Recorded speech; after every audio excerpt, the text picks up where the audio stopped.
आपके ही उत्तर प्रदेश में ऐसे गुरुजन जो शिक्षा मित्र हैं, जो सारी आहारता रखते हैं शिक्षक बनने की, हम लोग में टेट पास हैं, जो हमारा ये शांतिपूर्ण धरना चल रहा है, 50,000 टेट पास शिक्षा मित्रों को चल रहा है। आखिर हम में ऐसी क्या दोष है कि आज तक हमारे लिए कुछ भी नहीं हो पा रहा है? पिछले 8 साल हो गए, हमारे मानदेय में भी 1 रुपये की वृद्धि नहीं हुई है, जबकि हर विभाग का कोई ऐसा कर्मचारी नहीं होगा, चाहिए उसको महंगाई भत्ता है, ये लो वो लो, पता नहीं जितनी भी सारी ज़रूरतें होती हैं, सारी चीज़ें उनकी पूरी की जाती हैं, लेकिन पिछले 8 वर्षों से हमारे लिए कोई भी 1 रुपया मानदेय न बढ़ना बहुत ही चिंता का विषय है। और इन्हीं चीज़ों को लेकर के ऐसा नहीं, हम लोग मिलते भी हैं, शिक्षा मंत्री जी से भी मिलते हैं, अपने अधिकारियों से मिलते हैं, वो भी लोग कहीं न कहीं ऐसे मजबूर हैं और मजबूर होकर यही कहते हैं कि आप लोगों की समस्या को मुख्यमंत्री जी दूर करेंगे। और हम लोग आज ये रोटी के लिए तरस रहे हैं, हमारे बच्चे तरस रहे हैं, हम 25 वर्षों से संघर्ष कर रहे हैं, फिर भी हमारी सरकार को दया नहीं आ रही है। हमारे बच्चे कहाँ जाएंगे? और हम अपने बच्चों की फीस जमा करने के लिए भी तरसते हैं, किसी के सामने हाथ फैलाते हैं तो कहता है आपकी आर्थिक स्थिति सही नहीं है। और इससे बेटियां जो हैं, बेटियां शादी करने को हो गई, हर एक पिता चाहता है कि कम से कम अपनी बेटी के लिए तो कुछ करे।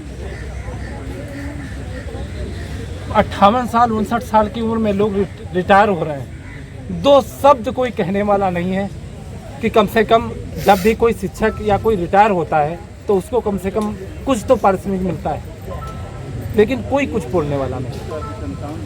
आखिर इन चीज़ों का, बेटियां शादी करने योग्य हो गई, आखिर हम लोग कहाँ से व्यवस्था करेंगे? पूरे दिन आप काम कराते हो, जून का पैसा नहीं दे रहे हो तब भी काम कराते हो, बीएलओ का काम कराते हो, पोलियो का काम कराते हो। आखिर कब सुनोगे महाराज जी?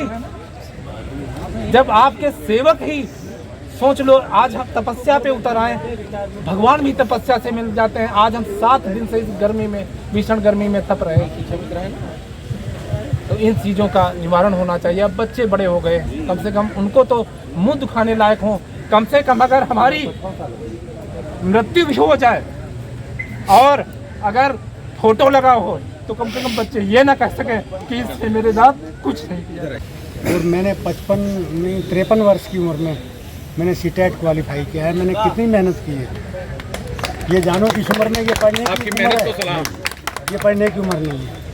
इस समय मेरे बच्चे भी, बड़ा बेटा 30 वर्ष का, शादी नहीं कर पाया हूँ अभी तक। छोटा बेटा 28 वर्ष का है, बेटी 24 वर्ष की है। अब 10,000 रुपये, 10,000 क्या 9,000 बैठते हैं, क्योंकि हमको 11 महीने का जो पारिश्रमिक मिलता है, तो 9,000 बैठते हैं महीने के। अब इनमें 2 वक्त की रोटी नहीं चलती, तो बच्चों की पढ़ाई या बच्चों का वो तो कैसे करेंगे? अब दोनों बच्चे अच्छे पढ़ते, उन बच्चों को पढ़ा नहीं पाया मैं अच्छा, क्योंकि इतना इनकम ही नहीं थी। जैसा कुछ भी थोड़ा बहुत पढ़ा के अपने अपने काम से लगाना पड़ा उनको, वही मेहनत मजदूरी करना है और क्या। अब बताओ, हम शिक्षक होके और हमारे बच्चे मेहनत मजदूरी कर रहे हैं। हमारा घर भी नहीं है, क्योंकि वहाँ जो गांव में जैसे कॉलोनी आती है तो सब लोग कहते हैं शिक्षा मित्र हैं, इनकी कॉलोनी नहीं है। बस हम 5 बार सीटेट और टेट पास है। हाँ, और 68,000 में भी हमारे 36% नंबर थे, इसमें भी रह गए। और 68 और जब 69,000 हुई तो हम सोचा कि हो जाएगा, तब बाद में लगा दिया कि हाँ 60% लेंगे। अभी आप चाहते हैं कि टीचर बना दिया जाए और स्थायी कर दिया जाए। हम लोग शिक्षक की योग्यता पूरी करते हैं तो हमको सरकार क्यों नहीं उचित मानदेय दे रही है या शिक्षक का दर्जा पूरा कर रही है? जब हम लोग मतलब ऐसा नहीं है कि हम लोग योग्यताधारी नहीं है, तो हमको क्यों नहीं योग्य बनाया जा सकता, अयोग्य क्यों ठहराया जा सकता? 10,000 में हम लोगों को कैसे, उसी स्कूल में पढ़ाने वाले 70,000 पा रहे हैं और हम लोग उतना ही काम करते हैं जो 10,000 में हमारा काम चल रहा है। माननीय मुख्यमंत्री जी से निवेदन है, करबद्ध निवेदन है कि हम लोगों को 2 जून की रोटी दे और हम लोग, हाँ, और हमको नियमित करें। सम्मानजनक योग्यता रखते हैं तो सम्मानजनक शिक्षक का दर्जा दें। जवान हो गए, दवाई नहीं चल पा रही है समय से, बच्चे की फीस नहीं जमा हो पा रही है, हम लोग परेशान हो गए हैं इस शासन में और प्रशासन में। हम लोग पूर्ण विश्वास था कि सरकार में, जब सरकार होगी तो हम लोग का टेट पास है, हम लोग का स्थायी कर दिया जाएगा। हर राज्य में, उत्तराखंड में, हिमाचल प्रदेश, राजस्थान में, जहाँ जहाँ बीजेपी की सरकार है वहाँ पर शिक्षा मित्र जो टेट पास है, एनसीटी की गाइडलाइन है, अब सब अस्थायी हो गए हैं।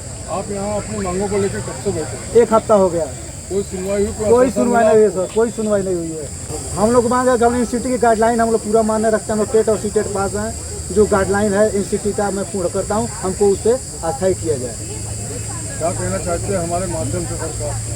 आप ही तो मीडिया के माध्यम से मैं कह रहा हूँ कि महाराज जी तक मेरी बात पहुँचाइए और मोदी जी, योगी जी के पास पहुँचाइए, ताकि हम लोग का कल्याण हो सके। हम लोग सब परिवार यहाँ पे आए हैं, हमारे बच्चे आए हैं, हमारे पत्नी आई हैं, सब लोग हमारे साथ आए हैं। अभी कहाँ जाएँ? 10,000 में कौन खर्चा चला लेगा? 300 रुपये में बताइए, वो काम करने से क्या फ़ायदा जब पेट ही न भरे मेरा। मैं योगी जी समझ से यही गुजारिश करूँगा कि जब तक नहीं हो पाया तब तक जितना शिक्षक पाते हैं उतना हमको भी दीजिए। आखिर वही शिक्षक जो 80,000 पाता है, अच्छा वही शिक्षक हम लोग 10,000 पाते हैं, एक ही साथ पढ़ाते हैं। 9 से 3 वो भी पढ़ाते हैं, 9 से 3 हम लोग पढ़ाते हैं। जितनी जांच हो उनका भी होता है, जितना जांच हम लोग को भी होती है। अधिकारी आता है कोई, उनको भी जितना दंड देता है उतना हमको भी दंड देता है। 2-2 महीने मानदेय नहीं आता है, जून का मानदेय हम लोग नहीं मिलता, हम लोग 11 महीने का मानदेय मिलता है। हमारी महिला शिक्षा मित्र है ससुराल में, मायके में 25 साल होगा अभी तक ट्रांसफर नहीं हुआ। उस ससुराले में है, मायके में है, ससुराल नहीं गई है। शासनादेश भी जारी हुआ है लेकिन अभी तक लागू नहीं हुआ है, कोई सुनवाई नहीं हो रही है। 8 साल हो गया, 1 भी रुपया नहीं बढ़ा है। अगर आपकी सुनवाई नहीं होती है, यहाँ बैठे हुए हैं, तो अगला कदम आपका क्या होगा?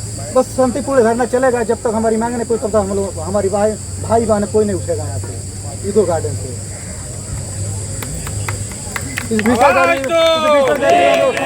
मुख्यमंत्री जी का ड्रीम प्रोजेक्ट है समर कैंप। समर कैंप हम लोग संचालन कर रहे हैं। हम लोग का नियुक्ति हुआ है 1 से 5 तक, लेकिन हम लोग 7, 8, 9 के बच्चों को हम लोग समर कैंप में शिक्षा दे रहे हैं। 7 से 10 बजे तक जो परमानेंट टीचर हैं वो घर पर आराम कर रहे हैं। मेरा नाम डोली मलिक है, मैं सामने जनपद से आई हूँ। यहाँ से 600 किलोमीटर पड़ता है। अपने बच्चों की व्यवस्था करके मुझे ही पता है मैं कैसे यहाँ तक आई हूँ। और तो क्या, हम अपने बच्चों को ये समय जो उनके पास हमें होना चाहिए वो समय भी हम इस धूप में बैठे गवा रहे हैं। तो मुख्यमंत्री जी से यही कहूँगी, कोई टेट की जो भी मान्यता है हमारे मानक पूरे करते हैं। मैं प्राइमरी और जूनियर दोनों का टेट पास की हो, तो वो पूछना चाहती हूँ और कौन सी योग्यता है जो मुझे पूरी करनी होगी, और अपने माथे पर लगा ये कलंक मुझे मिटाने के लिए मुख्यमंत्री जी मुझे बताने का कष्ट करें, या मुझे कह दे कि आप पढ़ाने योग्य नहीं हो, घर बैठ जाए। मैं विद्यालय में बर्दाश्त कर, अब बिल्कुल बर्दाश्त नहीं होता। विद्यालय में कदम रखते ही जब देखती हूँ मेरे से कम योग्यता रखने वाला टीचर मेरे से ज़्यादा वो ले रहा है, वेतन ले रहा है, तो उस समय क्या बीतती होगी। ये रोज़ाना का जो हमारे अंदर, हमारे स्वाभिमान को जो चोट लगती है वो अब ऐसा नहीं हो गया। सारे भाई कर्जदार हैं, जितने भी टैट हैं सारे कर्जदार हैं। इस महीने मजदूरी करते हैं, कोई छोटा सा बिजनेस, बड़ा सा बिजनेस, आधे भूखे मरते हैं। वो तो कोई मौत ने गले लगा रखे हैं, आए दिन न्यूज़पेपर में आते हैं।